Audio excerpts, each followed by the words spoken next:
we've got some serious stuff here and some fun stuff. The serious thing here is Japanese knotweed. It's such a small amount. I don't see any else around. So I'm going to be optimistic and hope that this is all you have. Give it a wide margin. Dig out everything. You cannot leave even the smallest root fragments. You've got to get every little thing.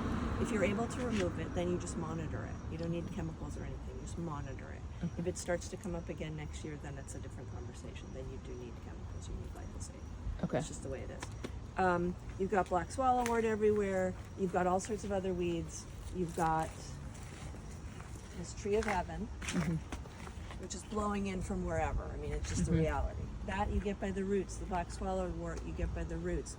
Then you could use a weed whacker and then pull everything else up. Put mulch everywhere.